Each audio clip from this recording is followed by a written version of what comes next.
Welcome back. Good to see Mohammed Kudus smiling again. He says he's looking forward to Ajax winning the league again and enjoying his football. As a Ghanaian, I'm happy to see him back. Yes, and I'm also looking forward to him playing and qualifying Ghana to the World Cup. I was just about to come to that.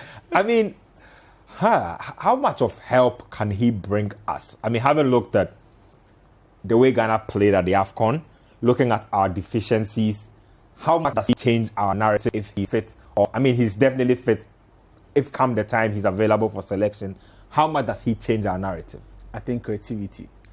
You look at our team, and one thing we've lacked is creativity. And if you get a player like Kudus playing in that midfield, he will give you that creativity. And I'm sure that a lot of strikers would want to play with such creativity behind them because he'll be able to take one or two men on.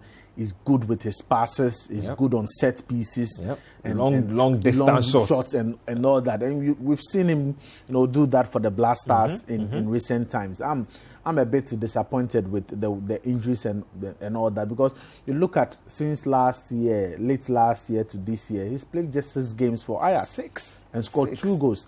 And even in the 6 games, 3 was for the young Ajax team. Yeah. And then the other 3 was for the main team. So it's a player that, and I'm a bit surprised because there are players you can associate injuries with. Yep. But I quite remember that if his first Champions League game against, I think, Liverpool. That's when he picked up the first serious injury. And then after that, we brought him to the Black Stars. Picked up another injury. And then the sequence of injuries and all that started following him. And I'm a bit disappointed because as a young chap like this, you would want to see him. It's not a good sign. At all.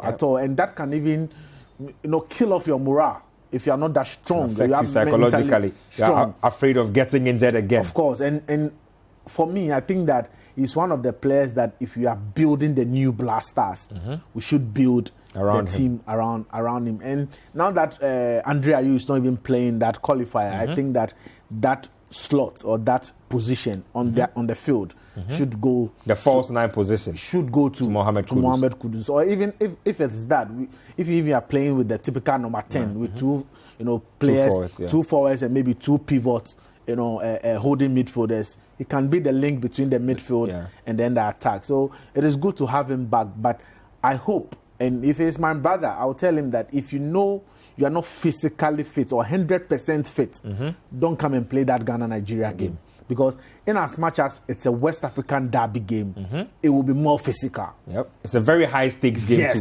And you are playing against a Nigerian team that is very physical, a Nigerian team that is looking for all the best Nigerian players around the globe. They are trying to naturalize everybody as quickly as possible for that game. And last 2 weeks, we saw the IFA president in the UK holding a Zoom session with 30 players and all that. Yo, these people are serious. And they've even said that they don't want to go to the World Cup and just go and add up the numbers. They want to go and make a serious case for themselves. And I was like, wow, you haven't even booked qualification yet. No, they are serious about their stuff. They plan ahead. And it is good. You look at the Nigerian team now, it's attractive to Nigerians playing outside. You can't say same. Ademola Lookman, the latest person to make the switch. You look at them, Charlie, and you look at our Black Stars and you ask yourself, D for Dabeng.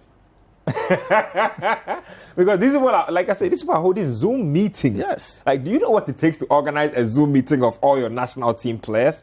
That's a big deal. You understand? And we are around for years now, for months. We've been trying to convince Salisu to come, Otinodre to come. To switch and stuff like that. Last week, I was trying to have an imaginary Black Stars. It was like, you look at Tariq Lamptey playing at the right back.